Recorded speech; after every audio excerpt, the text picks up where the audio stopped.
Okay, तो इस scene में रावण कहता है लूसीफर भूल गया, उसे कैसा विलन चाहिए था जिसे कभी मार नहीं सकता। वेल, प्रतीक को ऐसा गेम चाहिए, वो रावण को कैसे पता। दरअसल इस सीन में जब रावण सोनिया के ब्रेन को कंट्रोल कर रहा था, तब उसने इलेक्ट्रिक पल्स से उसका ब्रेन भी रीड कर लिया था, जिसकी वजह से उसे पता चल जाता है। ऑलराइट, तो रावण मूवी के इस सीन में शायद ही आपने नोटिस किया होगा कि रावण जब भी अपना सोनिक ब्लास्ट फायर करता है तब वहाँ पर एक स्पॉट हो जाती है। लेकिन इस स्पॉट को अगर आप ध्यान से नोटिस करोगे तो यहाँ पर टोटल 10 लाइंस है, और ये 10 लाइंस आई मीन इस चक्र का जो लाइंस था ये रावण के 10 सर को फोरशैडो कर रहा था। एंड इस सीन में हम एक्चुअली में रावण के 10 सर के रेफरेंस को स्पॉट कर सकते हैं। डिटेल नंबर 23, तो इस सीन में जीवन ने अपने सोनिक ब्लास्ट से इस ट्रेन का लॉक तोड़ दिया था, है ना। तो आप गलत हो। अगर इस सीन को अगर आप फ्रेम बाय फ्रेम देखोगे तो आप नोटिस कर सकते हो कि जीवन ने मेटल को गर्म करके पिघला दिया था, जिससे कि ये लॉक अपने आप डिसजॉइंट हो जाए। फ्रेम बाय फ्रेम देखने से बहुत कुछ पता चलता है। जैसे कि इस सीन में कंप्यूटर के स्क्रीन में आप एक क्रीचर को देख सकते हो। वेल, ग्रीक मैथोलॉजी में इसका नाम है मेडुसा, और ये एक फीमेल क्रीचर है। हाँ, दिखावे पे मत जाओ, अपनी अकल लड़ाओ। इसको रावण मूवी में दिखाया गया है क्योंकि एंड गाइस, ये जो हार्ट है यानी कि दिल तो नहीं, बट ये एक्चुअली में है क्या? हार्ट यानी कि hertz amplifying resonance transmitter, hertz यानी कि एंड गाइस एंड में जीवन ने क्यों रावण को अपने बॉडी के अंदर अब्सॉर्ब कर लिया। गुड मॉर्निंग दोस्तों, तो यार कैसे हो? तो गाइस फाइनली आप सभी के रिक्वेस्ट के ऊपर मैंने रावण मूवी को फ्रेम बाय फ्रेम देखा, एंड गेस व्हाट, मुझे बहुत सारे हिडन डिटेल्स मिले जिसको आपने पक्का मूवी देखते वक्त मिस कर दिया होगा। तो बताऊंगा उसके बारे में, so watch this video till the and. Now before I start the video, मुझे इंस्टाग्राम पे जरूर से फॉलो कर लेना, and if you are new here then do subscribe and smash that bell icon. So guys, my name is Daba and welcome to my channel Daba the HBT. So guys, without wasting any more time, let's get bloody straight into it.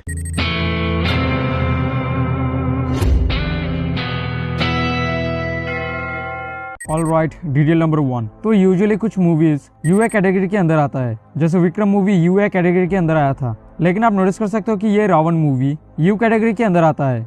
And yes, इस movie को specially बच्चों के लिए design किया गया था, जिसकी वजह से ये मूवी 2011 में अडल्ट्स को पसंद नहीं आई। कुछ भी हमारे लायक नहीं, बच्चों के लिए बनाया है। टीवी पे तो सच बोल रहा हूँ, सड़ेला पिक्चर है, आइंदा कभी नहीं देखना। अरे कौन भौंक रहा है ये बदतमीज। लेकिन अभी के जमाने में मार्वल का क्रेज इतना बढ़ चुका है कि अडल्ट्स और बाकी सभी सुपर हीरो मूवीज को पसंद करते हैं, जिसकी वजह से ये रावण मूवी 2011 में ज्यादा चल नहीं पाई। इसका बजट तकरीबन 150 करोड़ था और इसने 207 करोड़ की कलेक्शन की थी, जो कि एवरेज आई मीन ठीक ठाक है। इस मूवी को बनाते वक्त एसआरके ने बहुत मेहनत की थी। The VFX or special effects or new technology that came into India. और मेहनत का फल जरूर मिलता है, चाहे उसमें 10 साल ही क्यों ना लगे। लेकिन अगर ये रावण मूवी इंडिया में नो वे होम के बाद रिलीज किया जाता तो कसम से ये मूवी मास्टरपीस होती। 700 या 800 करोड़ इजीली कमा लेती, क्योंकि 150 करोड़ में एक इंडियन मूवी ऐसा CGI बनाना नेक्स्ट टू इम्पॉसिबल है। बट कोई बात नहीं, ट्विटर पे स्पैम करो #WeWantRavan2। वेल, एसआरके का प्लान था रावण 2 को बनाना, लेकिन नहीं बन पाई and you know the reasons. Detail number 2, तो इस मूवी में हम काफी सारे ब्रांड्स को नोटिस कर सकते हैं। शेखर का जो कार था वो वोल्क्सवागन 10 ऑटो था, यहाँ तक कि सोनिया का जो कार था वो भी सेम ही था, क्योंकि वोल्क्सवागन 10 ऑटो इस मूवी का ब्रांड पार्टनर था। यही नहीं, इस सीन में प्रतीक के बाईसाइकिल में हम हीरो ब्रांड को नोटिस कर सकते हैं, और यहाँ पर PS यानी कि प्ले स्टेशन, और यहाँ पर किंगफिशर, और ये सभी इस मूवी का आई मीन रावण मूवी का ब्रांड पार्टनर था। डिटेल नंबर 3, तो इस सीन में जेनी EM वेव्स के बारे में बताती है। EM वेव्स यानी कि इलेक्ट्रोमैग्नेटिक वेव्स। वो बताती है कि हमारे आसपास कुछ किरणें हैं, कुछ वेव्स हैं। वेल, ये ट्रू है, हमारे चारों तरफ EM वेव्स है, यानी कि रेडियो फ्रीक्वेंसी है, और इन वेव्स का एक ही काम होता है कि एनर्जी को ट्रांसफर करना। आप मोबाइल में जो बोलते हो वो दूसरों को सुनाई देती है, जस्ट बिकॉज ऑफ कि आपकी डेटा ट्रांसफर हो रही है। आप मोबाइल में बात करते हो, या फिर इंटरनेट चलाते हो, या फिर ब्लूटूथ या फिर वाईफाई से कनेक्ट करते हो, तो ये सभी रेडियो फ्रीक्वेंसी से हो रही है, यानी कि EM वेव से हो रही है, और ये हमारे चारों तरफ है। और इलेक्ट्रोमैग्नेटिक वेव्स मैग्नेटिक फील्ड और इलेक्ट्रिक फील्ड के वाइब्रेशन से पैदा होता है। ये एनर्जी प्रोपगेशन करने का एक तरीका है। वेल, अगर डीप में अच्छे से जानना चाहते हो तो मेरे रोबोट 2.0 का डिटेल वीडियो जरूर से जाकर देखना, वहाँ पर मैंने ऑरा और नेगेटिव एनर्जी के बारे में प्रॉपर एक्सप्लेन किया है। So go and check it out after watching this video. Detail number 4, तो इस सीन में एसआरके एक बाइक चला रहे होते हैं जिसमें ना ब्रेक है और ना ही क्लच। एनीवेज, लेकिन नोटिस करने वाली बात यह है कि इस बाइक का जो लाइट था, ऐसा लाइट हमें पल्सर बाइक में देखने को मिलता है, पल्सर 150 या फिर NS 160। तो मुझे लगता है कि ये कोई पल्सर बाइक है जिसको मॉडिफाई और एडिटिंग के जरिए ये बाइक बनाया गया है। और इस जगह का VFX एकदम घटिया था, क्योंकि ये सीन एक सपने का था, तो इसको हम ज्यादा जज नहीं कर सकते। यहाँ पर एसआरके का लॉन्ग हेयर हमें देखने को मिलता है, क्योंकि वो यहाँ पर अपना नाम लूसीफर कहते हैं। तो जो एक्चुअल लूसीफर था आई मीन जो प्रतीक था, उसका हेयर लॉन्ग था। तो यहाँ पर भी SRK का हेयर लॉन्ग होता है क्योंकि वो प्रतीक ही है। डिटेल नंबर 5, तो इस सीन में आप नोटिस कर सकते हो कि SRK ने एक पट्टी को अपने आर्म में बांधा था जो उन्हें स्टाइल के लिए दिया गया है, लेकिन अगर आप ध्यान से नोटिस करोगे तो मुझे लगता है कि ये एक मोशन सेंसर एक्सेसरी है। ऐसा एक चीज है जो मोशन को ट्रैक करता है। ये एक मोशन ट्रैकिंग एक्सेसरी है। आपने नोटिस किया होगा CGI के लिए, मोशन ट्रैकिंग के लिए एक्टर्स को कुछ कपड़े और कुछ एक्सेसरीज दिया जाता है जिससे कि वो उनका मोशन कैप्चर कर सके। तो मुझे लगता है कि ये वैसा ही कुछ डिवाइस है जिसको वो लोग इस मूवी में एक स्टाइल के लिए यूज किया है। मूवी मेकर्स वाले स्टाइल के लिए कुछ भी दे देते हैं, जैसे कि मिथुन दादा के हाथ में बॉम्ब के रिमोट के नाम पे वीडियो गेम थमा दिया था। एंड यस, एक्चुअली में वो वीडियो गेम मूवी में ब्लास्ट कर रहा था। And that was to funny. And Shekhar इतना बड़ा लेजेंड था कि उसने नो एंट्री से एंट्री किया था। डिटेल नंबर 6, ऑलराइट, तो इस सीन में कंप्यूटर के स्क्रीन में आप एक क्रीचर को नोटिस कर सकते हो। ग्रीक माइथोलॉजी में इसका नाम है मेडूसा। हाँ, दिखावे पे मत जाओ, अपनी अकल आओ। इसको रावण मूवी में दिखा के ये कहना चाहते हैं कि ये जो कंपनी है बैरन इंडस्ट्रीज, ये प्ले स्टेशन का गेम बनाती है। इस मेडूसा को शायद हमने पहली बार गॉड ऑफ वॉर गेम में देखा था। और इस सीन में प्रतीक के डोर में आप गॉड ऑफ वॉर गेम के पोस्टर को नोटिस कर सकते हो। और मैंने गॉड ऑफ वॉर 1 और 2 खेला है और भाई कसम से गांड फट जाती है इस गेम को कम्प्लीट करने में। मतलब इस गेम को कम्प्लीट करने के लिए तुम्हें 1000+ IQ लगेगा। डिटेल नंबर 7, तो इस सीन में जब शेखर रावण को डिजाइन करने वाला होता है तब उसने बहुत सारे बुक्स टेबल पे पटक दी थी। अगर आप ध्यान से नोटिस करोगे तो यहाँ पर जितनी भी बुक्स हैं वो सब मोस्ट डेंजर विलन्स से रिलेटेड है। जैसे कि ये book Ivan the terrible. Ivan इतना खतरनाक विलन था कि उसने अपने ही बड़े बेटे को मार डाला था और ये एक राजा था। अब ये सुनने के बाद कहीं मेरा बाप मुझे ना मार डाले क्योंकि घर में बड़ा बेटा मैं ही हूँ। खत्म। और यहाँ पर एक बुक है जहाँ पर लिखा हुआ है चार्ल्स मैंस्टियन। और ये जो चार्ल्स है ये एक सीरियल किलर था। वो खुद मर्डर नहीं करता था बल्कि दूसरों से करवाया करता था। और ये बुक ड्रैकुला के रिलेटेड था और ड्रैकुला के बारे में मुझे आपको बताने की जरूरत नहीं है। डिटेल नंबर 8, ओके, तो इस सीन में जब शेखर कुछ प्रोग्राम मॉड्यूल्स रावण के अंदर अपलोड कर रहा था तब आप नोटिस कर सकते हो कि ये सभी नेगेटिव प्रोग्राम मॉड्यूल्स हैं। जैसे कि वॉर्थ यानी कि क्रोध, एनवी यानी कि ईर्ष्या, ग्लूटोनी यानी कि लालच, लास्ट यानी कि हवस का पुजारी, स्लॉथ यानी कि आलस। इसलिए तो रावण का माइंडसेट काफी नेगेटिव था। डिटेल नंबर 9, ओके, तो आपने शायद ही नोटिस किया होगा कि रावण चाइनीज भी बोलता था, मदद के लिए शुक्रिया। इंग्लिश भी बोलता था और हिंदी भी बोलता था।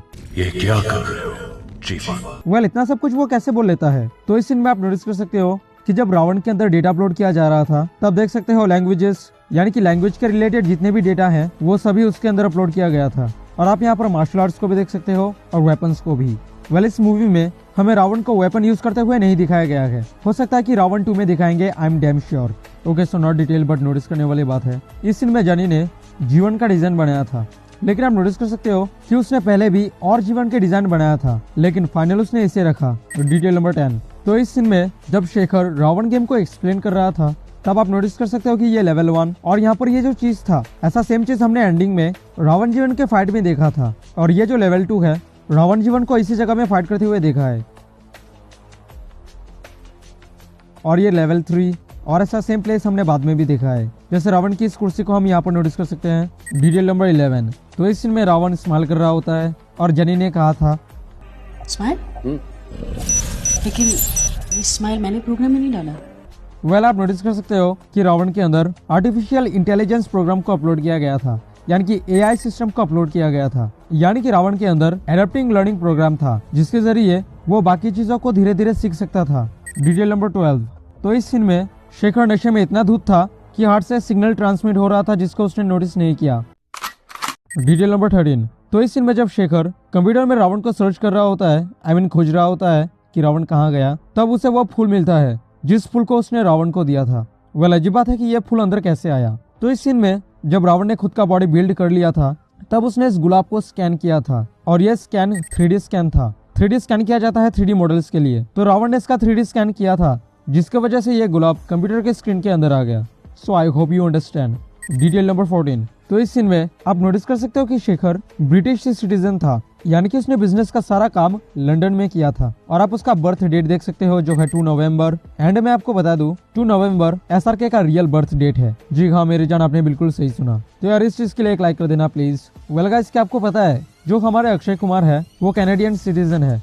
अजीब बात है ना। एक्चुअली जब अक्षय कुमार की मूवीज इंडिया में फ्लॉप होने लगी थी तब उन्होंने सोचा था कि वो कनाडा में जाके फिल्म बनाई, इसलिए उन्होंने कैनेडियन सिटीजनशिप ले ली थी। उनकी मूवीज फिर इंडिया में हिट होने लगी और वो इंडिया में ही रह गए। काफी अजीब है ना। Okay, so not detail. इस सीन में जब प्रतीक और जेनी वापस इस रूम में एंटर करते हैं तब इस वाइन बोतल को देख सकते हो जो शेखर के पास था और उसने यहाँ पर गिराया था। Detail number 15। तो आप नोटिस कर सकते हो कि रावण का प्रोग्राम इतना एडवांस था कि कॉल करने के मिलीसेकंड बाद उसने कॉल को ट्रैक कर लिया था। प्रतीक का लोकेशन उसने फाइंड कर लिया था। और इस सीन में जब वो प्रतीक का कार का पीछा कर रहा था तब आप यहाँ पर डिस्टेंस को भी देख सकते हो, यानी कि वो डिस्टेंस भी मेजर कर सकता था।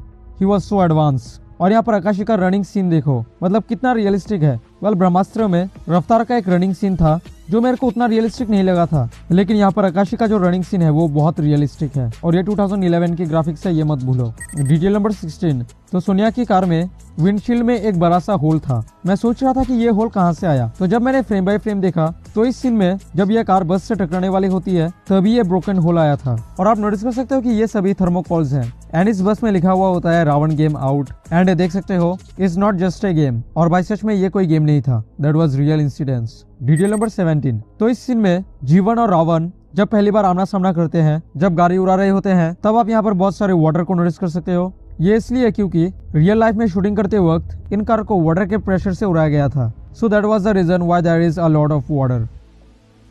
Detail number 18। तो इस सीन में जीवन कहता है वापस आ सकता है, जैसे इंसान कपड़े बदलते हैं आत्मा शरीर बदलकर वापस आ सकती है। गीता चैप्टर 2 47। जब मैंने थोड़ा रिसर्च किया तब सच में चैप्टर नंबर 2 पेज नंबर 47 में इसका जिक्र था, यानी कि दैट के रिलेटेड। तो इस सीन में प्रतीक के हाथ में आप एक डिवाइस देख सकते हो। इसका नाम है PSP और प्ले स्टेशन इस मूवी का ब्रांड पार्टनर था। Okay, so not detail. तो इस सीन में चिट्ठी का एंट्री होता है। आई नो दैट चिट्ठी वाज फेक, लेकिन आप नोटिस कर सकते हो इस चिट्ठी का जो इंटरफेस था ऐसा सेम इंटरफेस ओरिजिनल चिट्ठी के पास भी था। एंड इस सीन में इस कार के नंबर प्लेट में लिखा हुआ होता है सुपरस्टार, और ये सुपरस्टार रजनी सर का एक रेफरेंस था। Detail number 19। तो इस सीन में जीवन जब सोनिया के आंसू स्कैन करता है तब उसे नमक और पानी मिलता है। गाइस, ये कम्प्लीटली ट्रू है। हमारे आंसू में NaCl and H2O होता है। NaCl यानी कि सोडियम क्लोराइड यानी कि नमक, और H2O यानी कि पानी। Now this is not actual detail. Actual detail यह है कि जीवन देखता है कि सोनिया बहुत इमोशनल था। तो इस सीन में जीवन जब मरने वाला होता है, अपनी दुनिया में वापस जाने वाला होता है, तब वो प्रतीक के आंसू में NaCl and H2O को स्कैन करता है और ये सेम चीज उसे सोनिया में मिला था और तब वो बहुत इमोशनल थी। यानी कि जीवन नोटिस करता है कि प्रतीक भी यहाँ पर बहुत इमोशनल था।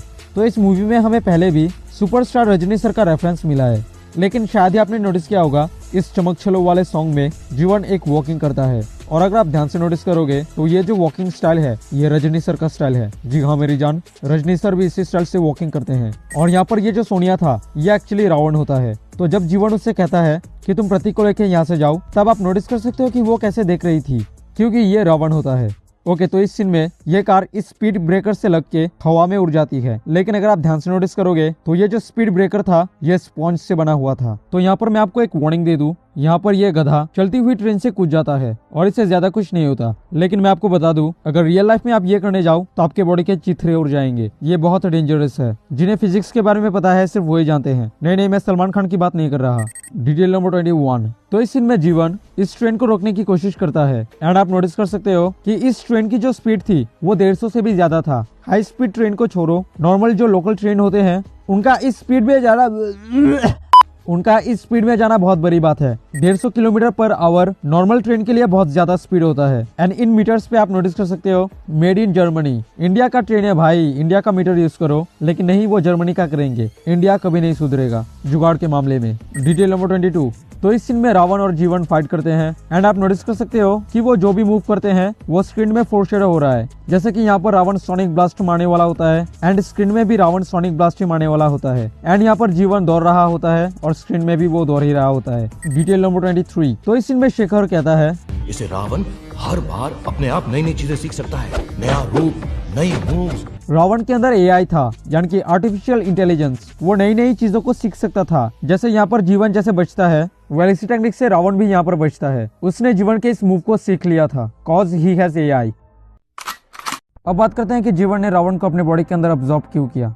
गाइस, +2 और -2 दोनों मिलके क्या होते हैं? ऑब्वियसली 0। तो जो जीवन का जो पिक्सल था, जो वर्चुअल पिक्सल था, वो रावण के एंटी पिक्सल था। अगर आप मोबाइल के स्क्रीन को जूम करके देखोगे तो छोटे छोटे पिक्सल्स हमें दिखाई देते हैं। वैसे ही जीवन और रावण ये सब गेम कैरेक्टर थे और ये सभी पिक्सल से बने हुए थे, लेकिन बैरन इंडस्ट्रीज के पास ऐसा टेक्नोलॉजी था जिसके जरिए आसपास के ईएम वेव से पिक्सल को एक वर्चुअल फॉर्म दे सकता था, एक सॉलिड फॉर्म दे सकता था। तो रावण के पिक्सल्स को कम्प्लीटली खत्म करने के लिए जीवन के पिक्सल्स के साथ मिलना जरूरी था और वो दोनों मिलकर ऐसा ब्लैक डस्ट या फिर कुछ बन गया था। और रावण का जो पिक्सल था वो जीवन के पिक्सल से ज्यादा पावरफुल था, इसीलिए जीवन के बॉडी में ये पिक्सल्स एक वायरस की तरह इफेक्ट कर रहा था। और एंड में आप नोटिस कर सकते हो कि जीवन के अंदर का सिस्टम एकदम करप्ट हो चुका था क्योंकि वो एक वायरस की तरह इफेक्ट कर रहा था। अब बात करते हैं कि ये जो हार्ट है क्या ये आर्क रिएक्टर है, क्योंकि हमने यहाँ पर जैसा कोर देखा है वैसा सेम कोर हमने आर्क रिएक्टर में भी देखा था। आर्क रिएक्टर को ड्यान से समझते हैं। टोनी का जो आर्क रिएक्टर था वो पावर तो जनरेट करता था ही, बट साथ ही साथ वो एक इलेक्ट्रोमैग्नेट था।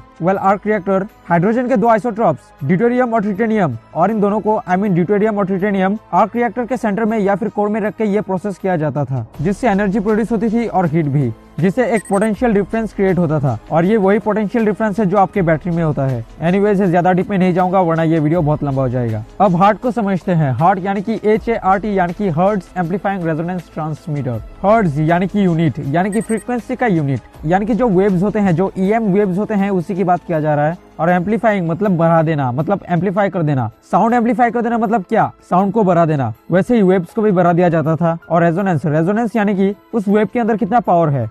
आपने नोटिस किया है कुछ लोग साउंड की मदद से ग्लास को ब्रेक कर देते हैं और ये सिर्फ रेजोनेंस की वजह से होता है। और ट्रांसमीटर यानी कि ट्रांसमिट कर देना, यानी कि ये हार्ट रावण जीवन के पिक्सल के पावर को इम्प्रूव कर देता था, ज्यादा पावराइज कर देता था। और मैं उसी पिक्सल की बात कर रहा हूँ जो आसपास के EM वेव से बनी है। अब सवाल आता है कि क्या ये आर्क रिएक्टर है? टेक्निकली है भी और नहीं भी, क्योंकि आर्क रिएक्टर एक इलेक्ट्रोमैग्नेट था। वो ऐसा मैग्नेट था जो टोनी के छाती के अंदर रहे छोटे छोटे मेटल पीसेस को उसके दिल की तरफ जाने में रुकता था। बट ये हार्ट एक मैग्नेट नहीं है, लेकिन आर्क रिएक्टर सूट को पावर देता था और ये हार्ट भी उनको पावर देता है। बस डिफरेंस इतना है, आर्क रिएक्टर आसपास के हाइड्रोजन मॉलिक्यूल से पावर जनरेट करता है और ये हार्ट आसपास के EM वेव्स यानी कि इलेक्ट्रोमैग्नेटिक वेव से पावर जनरेट करता है। जैसा कि आप नोटिस कर सकते हो कि जब भी टोनी अपना रिपल्सर फायर करता था तब आर्क रिएक्टर से एनर्जी जाता था। और यहाँ पर भी नोटिस कर सकते हो जब भी जीवन या रावण अपना सोनिक ब्लास्ट फायर करता है तब चेस्ट से यानी कि हार्ट से एनर्जी जाता था, यानी कि हार्ट से एनर्जी ट्रांसफर होता था।